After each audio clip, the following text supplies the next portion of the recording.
आज स्वतंत्रता संग्राम सेनानी और शिक्षाविद स्वर्गीय शोभन सिंह जीना की 116वीं जयंती के अवसर पर शोभन सिंह जीना विश्वविद्यालय अल्मोड़ा के गणित विभाग सभागार में एक गरिमामय कार्यक्रम का आयोजन किया गया।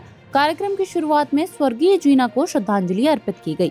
इसके उपरांत उत्तराखंड राज्य की अवधारणा गैरसैंण तब, अब और कब साकार होगी विषय पर विचार गोष्ठी एवं संवाद सत्र आयोजित किया गया, जिसमें राज्य की सामाजिक, राजनीतिक और सांस्कृतिक दिशा पर गंभीर विमर्श हुआ।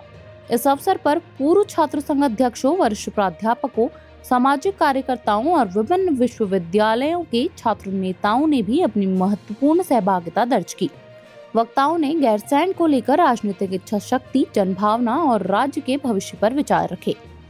कार्यक्रम में वक्ताओं ने स्वर्गीय जीना के शैक्षिक योगदान और राजनीतिक दृष्टिकोण को भी याद किया और उन्हें राज्य निर्माण आंदोलन का प्रेरणा स्रोत बताया।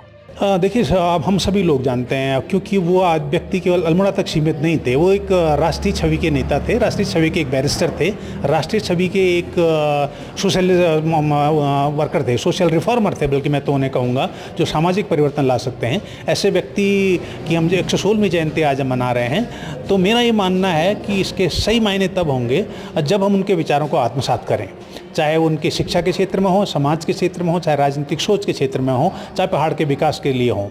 आज मुझे एक पत्र भी प्राप्त हुआ है शोभन सिंह जीना न्यास की तरफ से कि इस उनकी जयंती को, कर्मयोगी शोभन सिंह जीना की जयंती को अगले वर्ष से जो है सारे कैंपसेज में, जैसा आप सभी लोग जानते हैं कि हमारे 3 और कैंपसेज हैं, 4 जिलों का हमारा जुरिडिक्शन है, अल्मोड़ा, पिथौरागढ़, बागेश्वर और चंपावत में। तो अगले वर्ष इससे संबद्ध सारे कैंपसेज, सारे डिग्री कॉलेजेस, यूजी और पीजी, प्लस जो प्राइवेट संस्थाएं हैं जो हमसे एफिलेटेड हैं, संबद्धता रखती हैं, उन सब में भी शोभन सिंह जीना जी का जो जन्मदिन है अगले वर्ष से मनाया जाएगा। वो सादगी के रूप में मनाया जाएगा, लेकिन उनके विचारों को ज़्यादा प्रखर तरीके से वहाँ शेयर किया जाएगा, क्योंकि जो भी कार्यक्रमों मेरा मानना है वो सादगी से होनी चाहिए। उनके कार्यक्रमों में ऐसी कोई चमक धमक नहीं होनी चाहिए, लेकिन उनके विचारों की जो चमक धमक थी वो छात्रों तक, युवाओं तक, समाज तक जरूर जानी चाहिए। देखिए, शोभन सिंह जीना जी कर्मयोगी, विकास पुरुष थे, विद्वान शिक्षाविद और महाविद्वान अधिवक्ता के रूप में अपनी पहचान बनाई और बहुत ही राजनीतिक, कुशल राजनीतिक भी थे और उन्हें पूरे क्षेत्र के अंदर विकास की अलग जगह। 1900 जब वो विधायक बने, पूर्वोत्तर विकास मंत्री बने, तो पूरे क्षेत्र के अंदर बहुत उन्होंने काम किया, विकास किया। शिक्षा के क्षेत्र में हो, रोडों का निर्माण हो, कृषि योजनाओं का निर्माण हो, तो तमाम सारे काम उनके द्वारा किए गए हैं।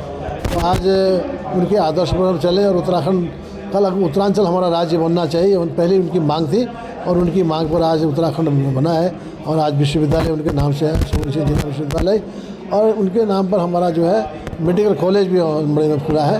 तो ऐसे महान जो हमारे योगी थे, कर्मयोगी थे, विकास पुरुष थे, शोभन सिंह जीना की 116वीं जयंती पर मैं उनको श्रद्धांजलि अर्पित करता हूँ। बहुत बहुत धन्यवाद। ये आज वास्तव में सौभाग्य का विषय है कि जो हमारे प्रेरणा स्रोत और इस उत्तराखंड राज्य के नायक और ऐसे हमारे स्वर्गीय शोभन सिंह जीना जी, जिनकी जयंती के शुभ अवसर पर आज यहाँ पर कोई कार्यक्रम हो रहा है और ये प्रतिवर्ष होता है। ये वास्तव में सौभाग्य का विषय है, जिससे कि आने वाली जो युवा पीढ़ी है उनको भी एक अच्छा मार्गदर्शन हमें मिलता है। इसी के तहत यहाँ पर को भी आज ये प्रतिवर्ष रैमजे इंटर कॉलेज में होता था और इस बार इन लोगों ने यहाँ पर को कमेटी ने ये तय किया कि यहाँ शोभन सिंह जीना विश्वविद्यालय परिसर में मनाने का ये तय किया। तो यहाँ पर कोई जयंती का कार्यक्रम हो रहा है और ये सौभाग्य का विषय है कि वास्तव में ऐसे प्रेरणा स्रोत लोगों के कार्यक्रम हमेशा होते रहें, ताकि आने वाली युवा पीढ़ी इसको समझ